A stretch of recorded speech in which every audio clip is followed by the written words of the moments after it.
Ichiro is a middle-class man striving to give his family a better life. He buys a new house hoping it will bring them happiness.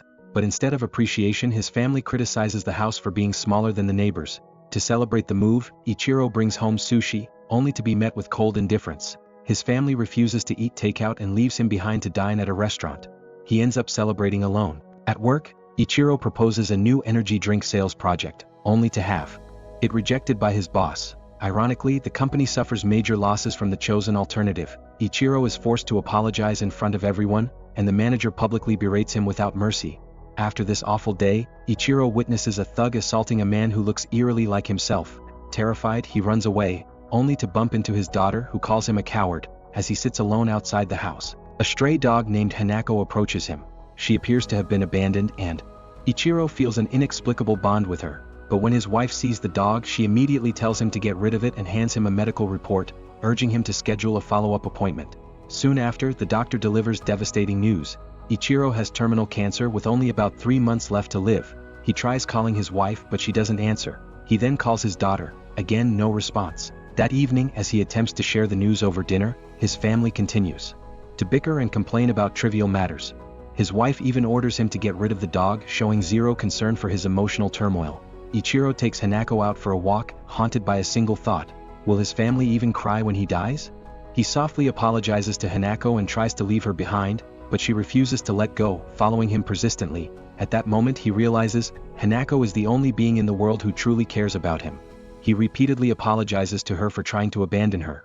Later, at a park, Ichiro meets a man named Hiro. As they gaze up at the sky, a blinding light suddenly appears. A high-speed object crashes down toward them. Ichiro loses consciousness and wakes to find himself surrounded by strange creatures, with Hanako barking beside him. The next morning, Ichiro wakes up with Hanako faithfully by his side. Oddly, his vision is restored.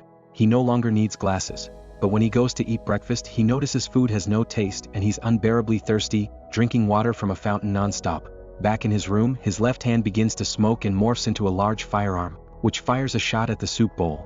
His body begins to mechanize, revealing metallic structures beneath his skin.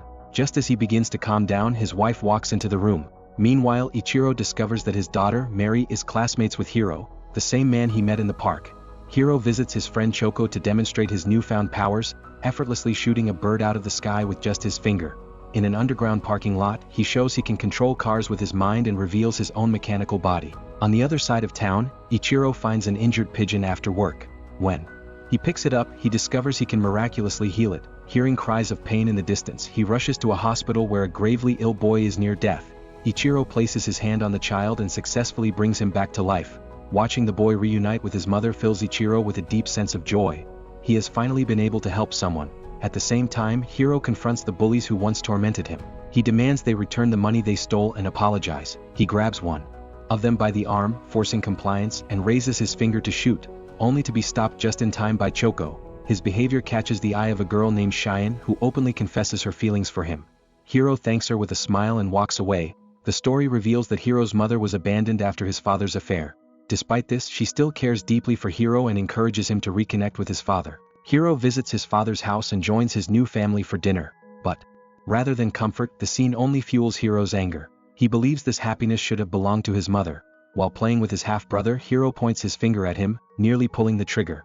But when he looks at his father, he hesitates. Even though his father wronged them, Hiro still cares. As Hiro walks home, he hears laughter from a nearby house. Overwhelmed with rage, he storms in and murders the entire family inside. Back at the hospital, Ichiro is helping patients. When he hears the news and rushes to the scene, he finds a young girl with a gunshot wound to the head and tries to heal her, but his powers can't restore the dead. Entering the living room, he finally comes face to face with Hiro, standing amid the bodies. Ichiro instantly recognizes him as the man from the park.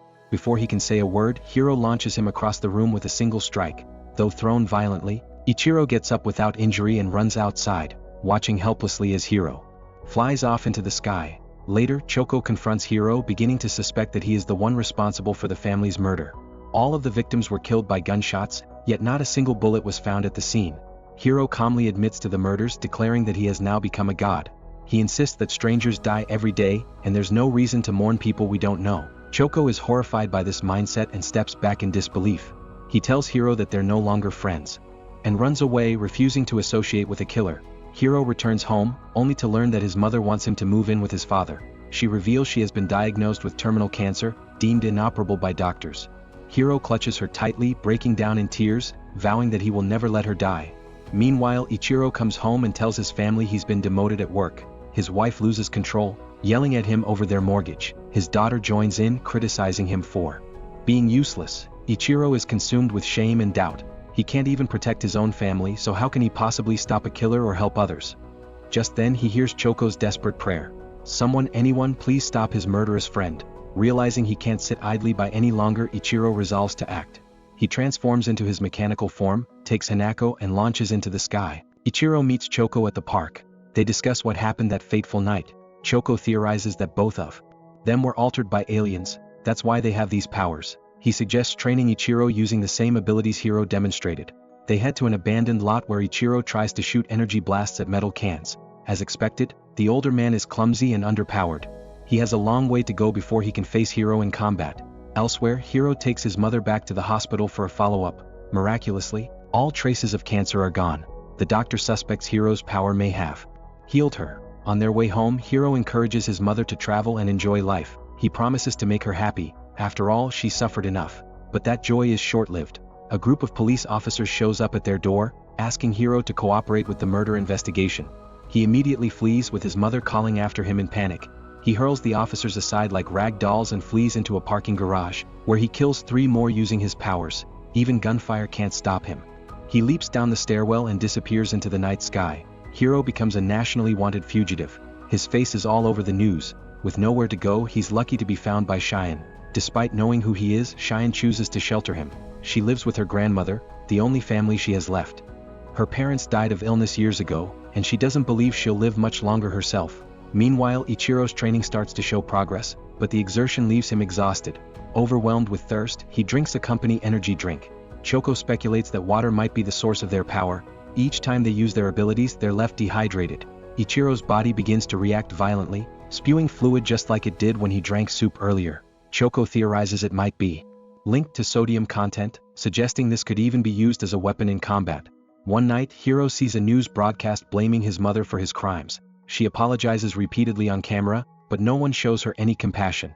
Hiro breaks down in tears, realizing the consequences of his actions are now falling on the one person he loves most. Soon after, the news reports that his mother has been found dead in her apartment, an apparent suicide caused by public pressure. Shattered by grief, Hiro searches online, only to find cruel insults and curses aimed at his mother. Consumed by rage, he uses his powers to hack into the devices of these commenters, and kills them through their screens. Across the country, people begin to drop dead after using electronics.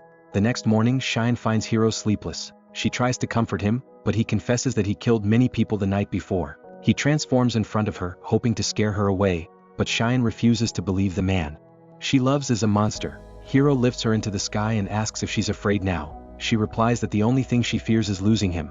Only then does Hiro realize, Shine is the only person left who truly cares about him. He promises to protect her, always.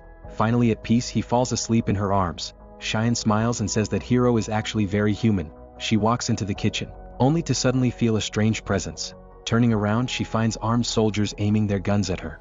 Hiro senses danger, grabs Shine and flies off, while the soldiers open fire. Furious, he retaliates and kills all of them. When the battle ends, he looks down and sees Shine riddled with bullets, already lifeless. He collapses, cradling her body in utter anguish. Through tears, he swears he will kill everyone in the country. After seeing news coverage of the massacre, Ichiro warns his family not to use any electronic devices, but they brush him off and head out anyway. At that moment, Mary and her friends are enjoying the city skyline from the rooftop of a tall building. Hiro hijacks every broadcast channel and publicly announces his plan to destroy the entire nation as revenge for his family's death. At first, no one takes him seriously, until he actually strikes. In an instant, crowds are massacred, cities plunge into chaos and terrified citizens scramble for safety, only to find there's nowhere to hide. As Hiro takes over the airwaves, Choko appears on TV to urge everyone to discard their phones to avoid being attacked. Stripped of his ability to manipulate people through signals, Hiro decides to annihilate human civilization altogether. He bombards the city with a barrage of missiles, triggering relentless explosions and worsening the crisis. Ichiro locates Hiro and tries to reason with him, begging him to stop the violence. But Hiro refuses to listen and takes to the skies to chase him down. The two soar through the city, with Hiro firing missile after missile. Explosions erupt behind Ichiro as he narrowly dodges the attacks. Their aerial battle plunges into a subway tunnel, where Hiro is nearly hit by a speeding train. As the chase intensifies, they draw dangerously close to the building where Mary and her friends are. Ichiro hears his daughter's cries for help and sees missiles targeting her high-rise. He rushes to her rescue but is intercepted by Hiro mid-flight. Ichiro's flight system takes damage, and he crashes into the side of the building. Hiro follows with a relentless assault, but Ichiro counters with a swift kick, sending Hiro crashing into another structure. The two collide with a helicopter mid-air, triggering a fiery explosion. They land on a rooftop, where Ichiro continues trying to talk Hiro down. Hiro pulls out a bottle of water to recover, but Ichiro smashes it before he can drink. Enraged, Hiro grabs another bottle and gulps it down. Re-energized, he bombards Ichiro with missiles, blasting him repeatedly across the sky. Their fierce battle launches them beyond the atmosphere into the edge of space. There, Hiro prepares to land the final blow, but instead of launching another missile, he suddenly vomits the liquid he had just consumed, revealed to be the swapped energy drink Ichiro had tampered with earlier. Hiro's body goes haywire, unable to handle the mixture. Ichiro morphs his arm into a rifle and unleashes a barrage of blasts, sending Hiro plummeting toward Earth in a fiery descent. Ichiro rushes to Mary's building and finds her lying motionless. He desperately performs first aid and manages to bring her back from the brink of death. They embrace tightly, the old man's tears flowing freely, but the moment is shattered as a sudden blow hurls Ichiro into a wall. Hiro has survived the fall. Despite his battered state and missing an arm, he returns, seething with hatred. Upon realizing Mary is Ichiro's daughter, he unleashes a merciless assault, firing multiple projectiles into her abdomen. Ichiro fights with all his might to protect her, but it's not enough. Hiro brutally beats Ichiro like a rag doll, repeatedly striking him in front of Mary. Then, in a moment of cruel intent, Hiro grabs Mary and walks toward the rooftop's edge. He wants Ichiro to feel the same pain he endured, to lose the one he loves. With no hesitation, he hurls Mary off the building. As she plummets toward the ground, Ichiro gathers every last ounce of his strength.